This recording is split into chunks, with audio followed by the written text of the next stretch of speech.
बहुत बहुत धन्यवाद आप लोगों को, अभिनंदन आप लोगों का। भारत के श्रम, रोजगार, युवा कार्यक्रम एवं खेल मंत्री डॉक्टर मांडविया जी,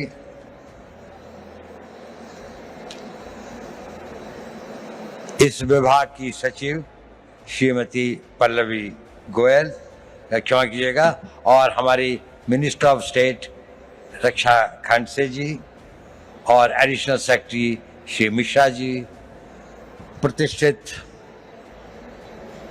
यहाँ पर उपस्थित सभी लोगों को, और विशेषकर इस सभागार में उपस्थित 3000 वो युवा जो एक बड़े भारी कंपटीशन के बाद यहाँ पर आए हैं, उन सब का मैं अभिनंदन करता हूँ।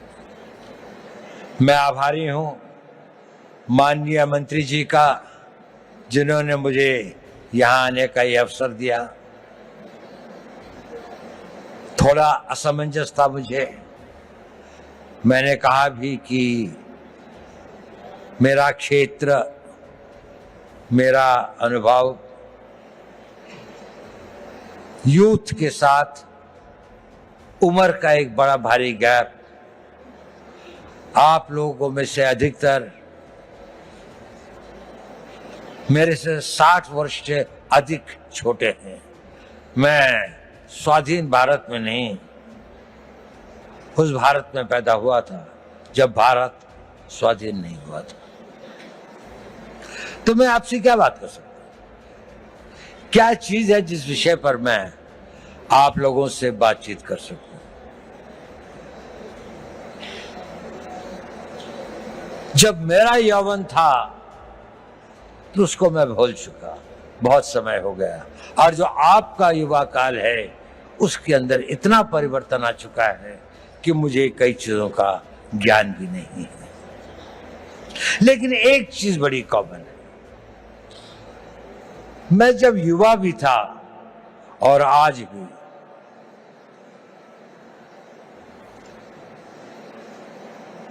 एक चीज का मैंने देखा, वो हमेशा आपके साथ चलती है, आपको पता हो या ना हो, आप कॉन्शियस हो या ना हो, चीज बहुत छोटी है, लेकिन वो आपके जीवन की लोकाई को डिटरमिन करती है, उसकी गति और उसका क्या अंत में वो कहां पहुंचेगी इसका निर्णय करती है। वो होती है आपके निर्णय लेने की क्षमता। आप सभी निर्णय लेते हैं। युवा को अपने रोजमर्रा की जिंदगी में छोटे निर्णय और बड़े निर्णय करने पड़ते हैं, और जैसे जैसे आप बढ़ते जाएंगे, छोटी सी बात से और बड़े बड़े निर्णय आप लोगों को ही लेने पड़ेंगे। भारत तो विकसित होगा ही। भारत जिस गति और जिस रफ्तार पर प्रधानमंत्री मोदी जी इसको ले आए हैं, ये एक ऑटो मोड में भी चलेगा और विकसित हो जाएगा। लेकिन प्रश्न यह है कि इस विकसित भारत का नेतृत्व कौन करेगा, वो कितने सक्षम होंगे। और नेता की सबसे बड़ी शक्ति जो होती है, सबसे बड़ा हुनर, सबसे बड़ी योग्यता वो होती है कि वो सही निर्णय लेता है, समय पर निर्णय लेता है, और अपनी पूरी आस्था और उसके साथ उन निर्णयों पर कार्यान्वित करता है। तो अगर आपको भारत के विकसित भारत का नेता बनना है, किसी भी क्षेत्र में हो, साइंस में हो, टेक्नोलॉजी में हो, सिक्योरिटी के क्षेत्र में हो, आपको निर्णय लेने पड़ेंगे, और यह निर्णय लेने की क्षमता आपको अभी से विकसित करनी पड़ेगी। आप लोगों ने बहुत कुछ पढ़ा है, आप भारत के जागृत युवक हैं। निर्णय कैसे लें, बहुत सारे मोटिवेशनल स्पीकर्स बताते हैं। मैं उस बारे में ज्यादा नहीं कहना चाहता।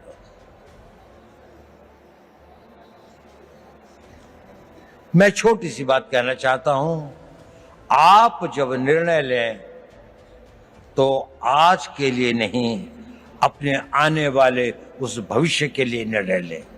दूरदर्शी भाव से निर्णय लें। आज का निर्णय तो लगता है कि ठंड बहुत है, रजाई में बैठे रहें, लेकिन अगर आपको कंट्री को रिप्रेजेंट करना है तो आपको लगता है नहीं, मुझे 4 बजे दौड़ने के लिए जाना ही चाहिए, मुझे अपनी फिजिकल फिटनेस रखनी चाहिए। अभी 1 जनवरी को कई लोगों ने बहुत सारे निर्णय लिए होंगे। कल से पक्का सोशल मीडिया नहीं देखूंगा, टाइम खराब नहीं करूंगा, जिम में रोज जाऊंगा, खूब दिल लगा के पढ़ाई करूंगा। कुछ करते हैं, कुछ नहीं करते। सही निर्णय लेना बहुत जरूरी है, बहुत आवश्यक है। अपने निर्णयों को दूरअंदेशी से करें। हर निर्णय को लेने के साथ ये सोचें कि इस निर्णय के बाद मेरा अगला निर्णय क्या होगा, अगला कदम क्या होगा। एक कदम उठाने से पहले अगले 2 कदम की सोचें। जीवन के अंदर में ड्रीम्स से जीवन नहीं बनते, पर ड्रीम्स उनको एक दिशा देते हैं, आवश्यक है। उन ड्रीम्स को डिसीजंस में बदलना पड़ता है और उन डिसीजंस को लाइफ की रियलिटीज में बनना पड़ता है। कुछ लोग जो इसे कर पाते हैं वो सक्सेसफुल हो जाते हैं, उन्हें सफलता प्राप्त होती है।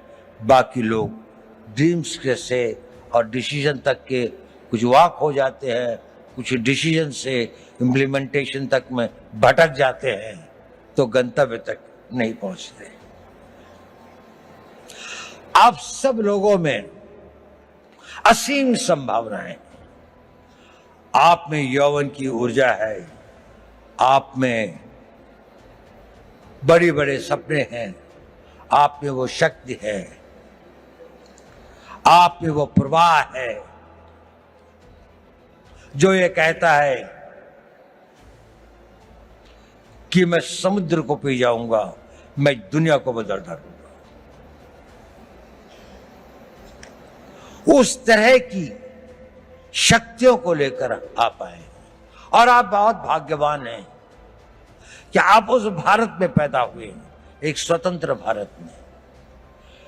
ये स्वतंत्र भारत हमेशा ऐसा नहीं था जितना स्वतंत्र आपको दिखाई देता है। सदियों तक हमारे पूर्वजों ने इसके लिए बहुत कुर्बानियां सही, बहुत अपमान सहे, बहुत असहायता के दौर से गुजरे। कई लोगों को फांसी चढ़नी पड़ी, भगत सिंह को फांसी के फंदे को स्वीकार करना पड़ा, सुभाष बोस को जीवन भर संघर्ष करना पड़ा, महात्मा गांधी को सत्याग्रह करना पड़ा और अनगिनत लोगों को अपनी जानें देनी पड़ी। ये संघर्ष चलता रहा। हमारे गांव जले, हमारी सिविलाइजेशन को समाप्त किया गया, हमारे मंदिरों को लूटा गया और हम एक मूक दर्शक की तरह असहाय होकर इसको देखते रहे। ये इतिहास हमें एक चुनौती देता है कि ये उस भारत का आज हर युवक के अंदर वो आग होनी चाहिए कि मैं, प्रतिशोध शब्द अच्छा तो नहीं है, लेकिन प्रतिशोध भी अपने में एक बड़ी भारी शक्ति होती है। हमें अपने इतिहास का प्रतिशोध लेना है। हमने इस देश को फिर वहां पहुंचाना है जहां पर हम अपने हक, अपने विचार और अपनी आस्थाओं के आधार पर एक महान भारत का निर्माण कर सकें। हमारी एक बड़ी विकसित सभ्यता थी, हमने किसी के मंदिर नहीं तोड़े, हमने कहीं जाकर लूटा नहीं, हमने किसी बाहर के लोगों के ऊपर आक्रमण नहीं किया, जबकि सारी दुनिया बहुत पिछड़ी थी। परंतु क्योंकि हम अपनी सुरक्षा और हम अपने आप को समझ नहीं पाए कि हम को क्या खतरे हैं, हम उनके प्रति उदासीन रहे, तो हमें इतिहास ने एक सबक सिखाया। क्या हमने वो सबक सीखा? क्या उस सबक को हम याद रखेंगे? अगर आने वाली पीढ़ियां उस सबक को भूल जाएंगी तो ये इस देश का सबसे बड़ा ट्रेजेडी होगी। सेंट पीटर्सबर्ग के अंदर में एक बहुत बूढ़ा रवि रहता था, यू। वहां का जो बिशप था वो दोनों बहुत दोस्त थे।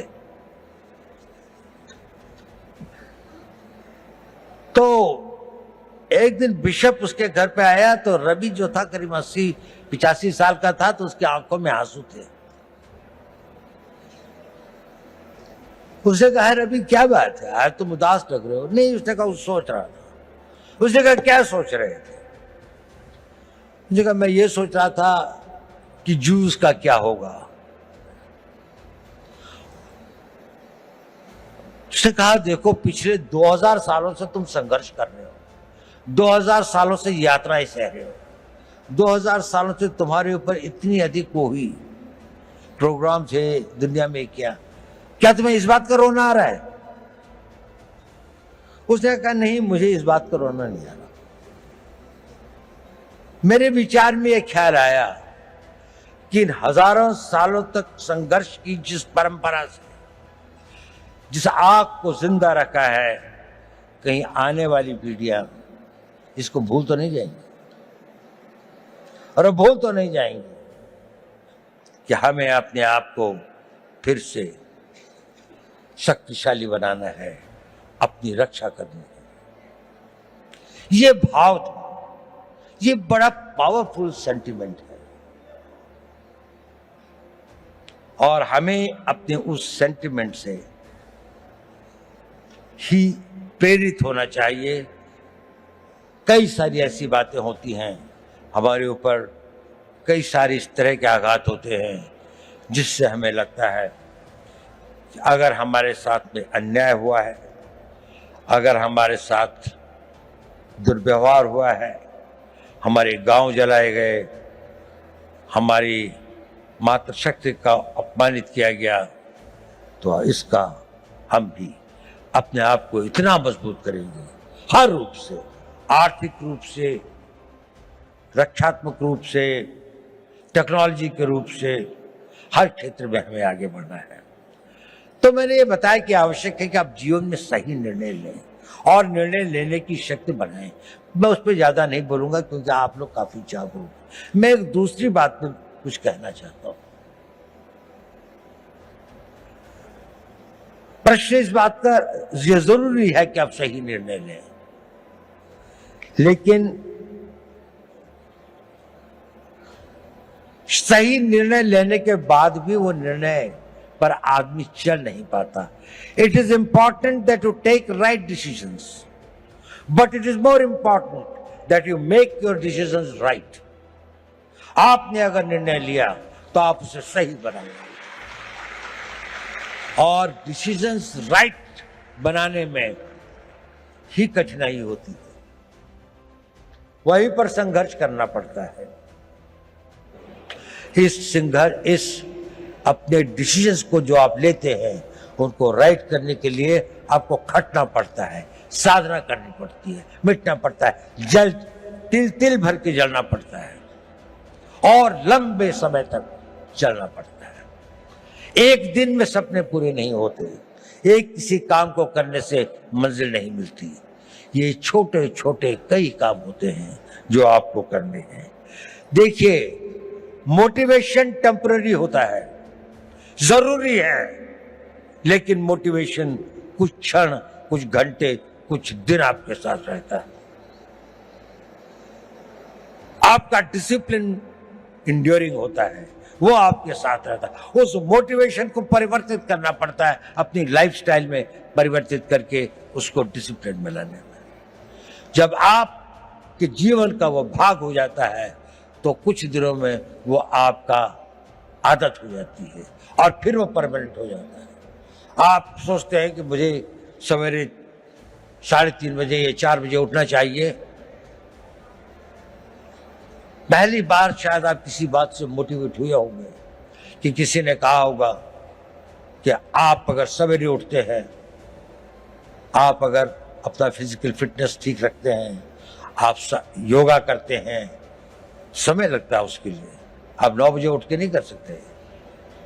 आप अपनी पढ़ाई कर सकते हैं। तो 3 दिन तो आपने किया, चौथे दिन आप भूल गए।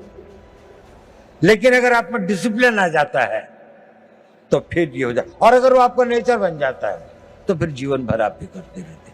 तो अपना मोटिवेशंस को अपने डिसिप्लिन में परिवर्तित करें, ये एक इंपॉर्टेंट टिप है। ये भी बहुत जरूरी है कि जब आप निर्णय लें तो इसमें जो काम करना होता है उसको पोस्टपोन करने की आदत मत डालें। अगर कोई काम करना है तो वो अभी करना है, आज ही करना है। मैं इसको आधे घंटे के लिए नहीं पोस्टपोन करूंगा। अगर आपने उसको पोस्टपोन किया तो ये भी हैबिट फॉर्म होता है, ये आपकी आदत बन जाएगी और आप जीवन में अच्छे कामों को करने की इच्छा तो होगी, लेकिन आप उसे पोस्टपोन करते जाएंगे। पोस्टपोन मत करिए। दूसरी बात, कभी कभी किसी कारणों से व्यवधान हो भी जाए तो डोंट क्विट।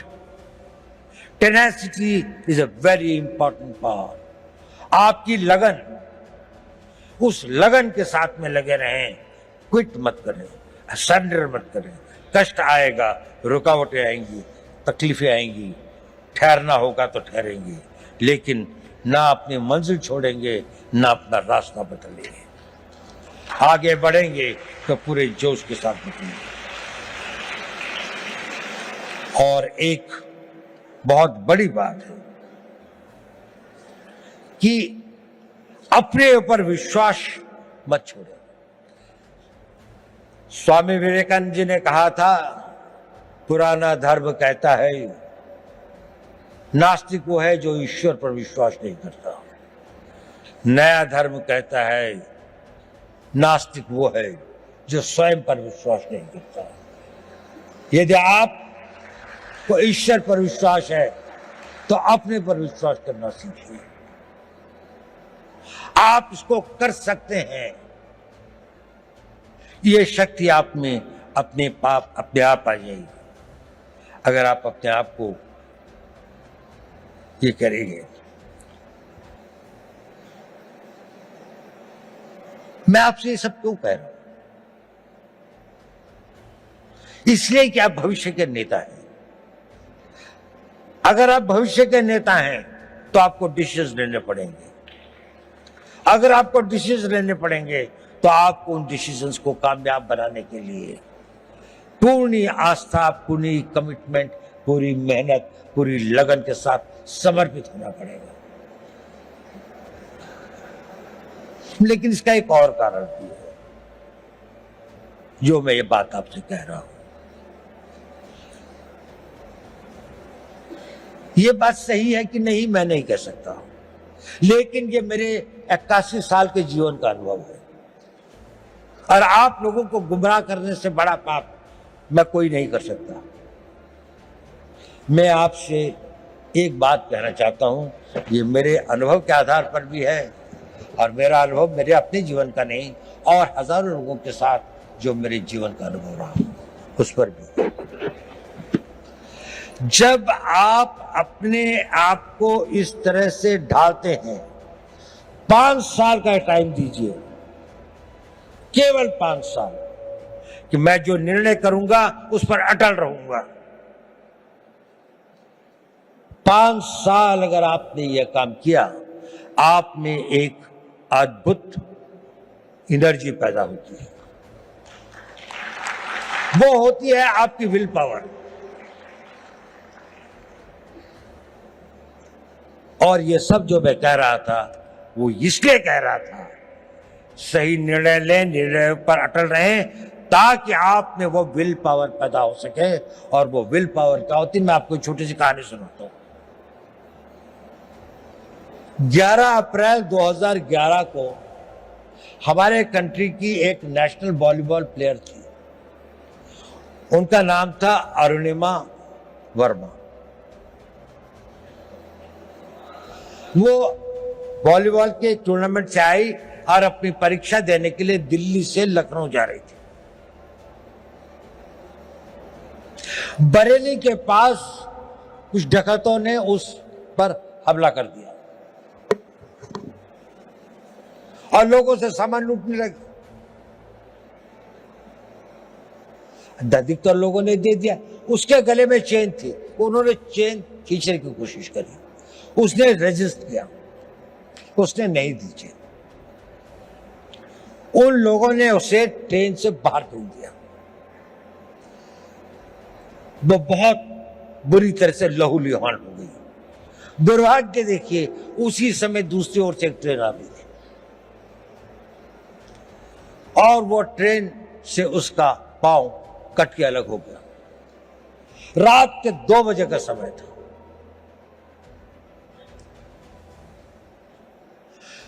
उस पटरी के ऊपर कई बड़े बड़े चूहे थे, वो उसके मांस को खाने लगे। वो वेदना में करा रही थी पर कोई नहीं था। उस सुनसाने में, उस वीराने में कोई नहीं था। वो लहूलुहान, उसका बहुत खून बह चुका था। सवेरे लोग वहां पहुंचे तो उसको उठाया, ले गए। नेशनल प्लेयर थी, दिल्ली लाए, all India institute of medical sciences में उसका उपचार हुआ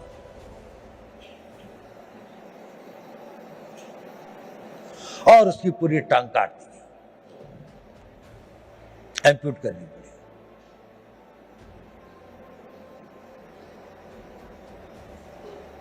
वो बिल्कुल एक विकलांग होकर अपने घर में पड़ी थी, लेकिन उसने इरादा किया कि नहीं, मैं विकलांग नहीं, मैं माउंट एवरेस्ट पे चढ़ूंगी।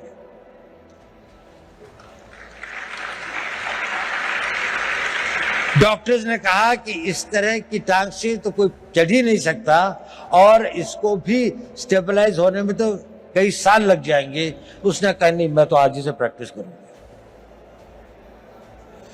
13 मई 2013 को उसने माउंट एवरेस्ट पर चढ़ी।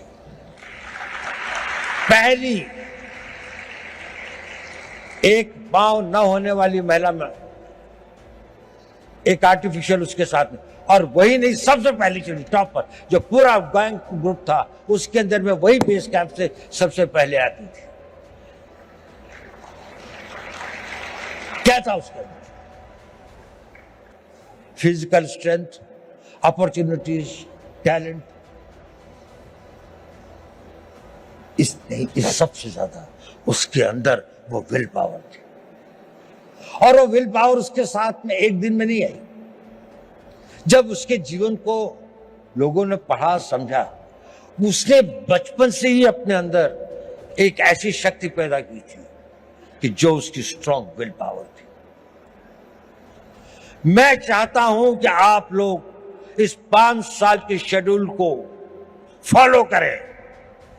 इसके लिए नहीं कि निर्णय सही होंगे, इसके लिए नहीं कि निर्णय को आप निर्णय कर पाएंगे तो आपको सफलता मिलेगी, वो तो मिलेगी, लेकिन उस कमिटमेंट, उसके साथ में, रिगर के साथ में, उस डिसिप्लिन के साथ में अगर आप अपना जीवन जिएंगे तो आपके अंदर एक बहुत स्ट्रांग विल पावर पैदा होगी। और वो विल पावर एक इतनी बड़ी शक्ति होती है कि आप जो चाहोगे वो कर सकते हो। आप उसकी इच्छा करोगे, वो इतना बड़ा फोर्स मल्टीप्लायर होता है कि वो आपकी physical energy, mental calibre, mental talent वगैरह, एवरीथिंग एल्स, वो सब को जीतती हुई आप देखोगे कि जीवन में ये असंभव चीजें क्यों होती हैं। अब तो मेरे अंदर इतनी शक्ति रह भी नहीं गई थी, अब तो शायद मैं नहीं इसके काबिल हूं, लेकिन वही हो जाता है क्योंकि आपके अंदर वो ये डोरमेंट शक्ति ईश्वर अपने द्वारा बनाए हुए हर इंसान में देती है, लेकिन 99% की बिना जागृति खत्म हो जाती है। कुछ लोग इसे जागृत करते हैं और वो अपने डिसिप्लिन से और उसको अपना नेचर बनाकर जागृत करते हैं। आप अपनी उस इच्छा शक्ति को बढ़ा सके, वही इच्छा शक्ति एक राष्ट्रीय शक्ति बनती है। लड़ाई क्यों लड़ते हैं हम लोग? कोई हमसे साइकोपैथ थोड़ी हैं कि दुश्मन की लाशें हों, डेड बॉडीज पड़ी हों, कटे हुए गड्ढे हों तो हमें कोई बहुत संतोष या बहुत सुकून मिलता है। इसके लिए नहीं रहती लड़ाई। लड़ाइयां लड़ी जाती हैं किसी देश के मनोबल को तोड़ने के लिए, ताकि उसका मनोबल इतना टूट जाए कि वो हमारी इच्छाओं के अनुसार संधि कर सके, हमारी बात को मान सके, जो हम चाहते हैं वो उसे प्राप्त कर सके। जब आप लोगों में इच्छा शक्ति होगी तो राष्ट्र का मनोबल बनेगा। The will of the nation जिसे कहते हैं कि जिसके लिए लड़ाइयां लड़ी जाती हैं। आज भी आप देख लें, जितनी भी लड़ाइयां हो रही हैं, जितने भी संघर्ष हो रहे हैं, कोई ना कोई कंट्री अपनी बात को दूसरी के ऊपर में थोपना चाहता है, उसके लिए वो शक्ति का प्रयोग कर रहे हैं। अगर आप इतने शक्तिशाली हैं कि कोई इसको ना कर सके तो आप हमेशा स्वतंत्र रहेंगे। लेकिन अगर आपके पास में सब कुछ है लेकिन वो मनोबल नहीं है तो आपके अस्त्र शस्त्र सब रखे रह जाएंगे, और उसके लिए चाहिए नेतृत्व। आज हम बहुत भाग्यशाली हैं कि देश में ऐसा नेतृत्व है, एक ऐसा नेतृत्व जिसने 10 साल में देश को कहां से कहां पहुंचाकर एक ऑटो मोड में ले आए। उनकी कमिटमेंट, उनकी मेहनत, उनकी टोटल डेडिकेशन हम सब के लिए एक आदर्श है। देखिए, नेपोलियन बोनापार्ट एक बड़ा भारी योद्धा था। ये आपके लिए रेलेवेंट है क्योंकि आप लोग नेता हैं कल के, आप लोगों ने नेतृत्व करना है। कोई आर्मी का जनरल बनेगा, कोई इंटेलिजेंस का चीफ बनेगा, कोई बहुत बड़ा डॉक्टर बनेगा, कोई इंजीनियर होगा, कोई बड़ा बड़ा एडमिनिस्ट्रेटर होगा, कोई बहुत अच्छा डिप्लोमेट होगा, कोई राजनीतिक नेता भी होंगे कुछ लोग। नेपोलियन एक बात कहता था, I am not afraid of 1000 lions led by a sheep, but I am afraid of 1000 sheep led by a lion.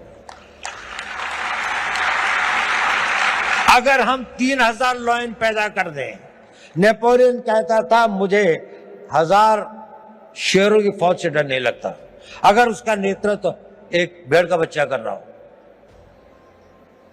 लेकिन अगर भेड़ों की फौज होगी पर अगर भेड़ों की फौज का भी नेतृत्व करने वाला एक शेर होगा तो मुझे उसे बहुत डर लगता है। क्या इस भारत मंडपम में बैठे 3000 शेर पैदा कर सकते हैं?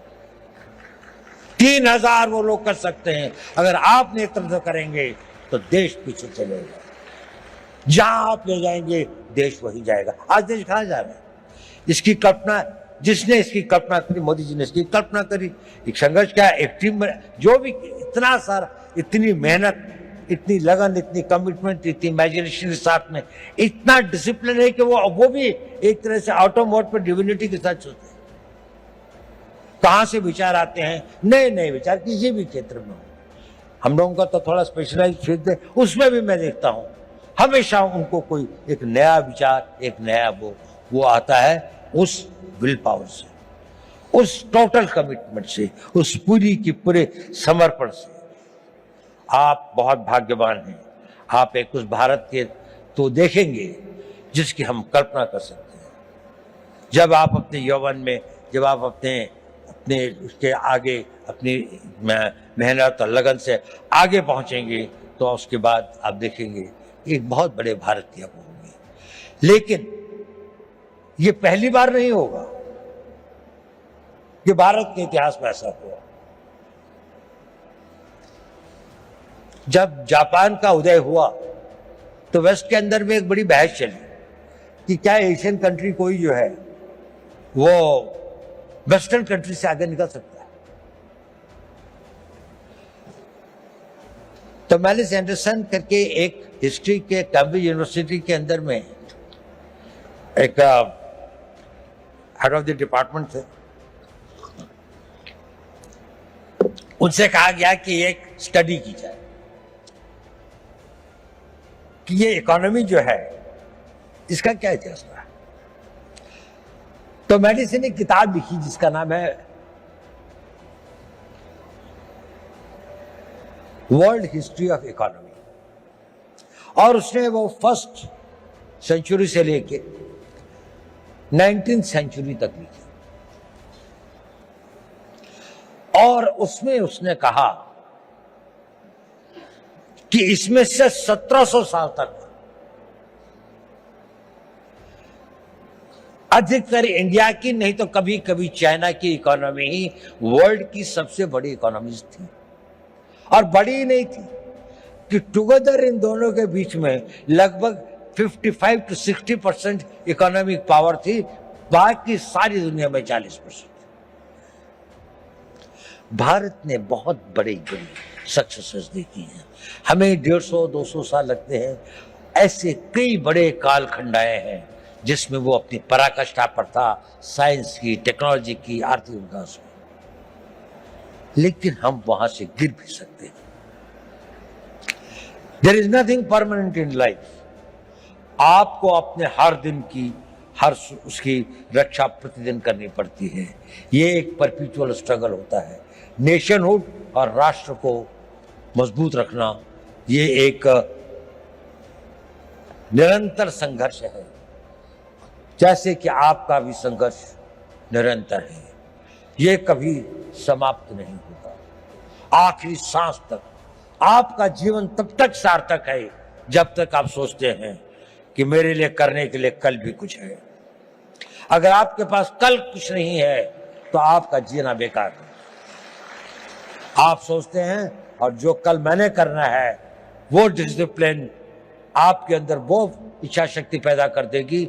उसके लिए शक्ति भी आएगी, समय भी होगा, संयोग भी होगा, और आप उसे कर भी पाएंगे और आप कामयाब हों। मेरी यही शुभकामनाएं आप लोगों को। मेरा बहुत बहुत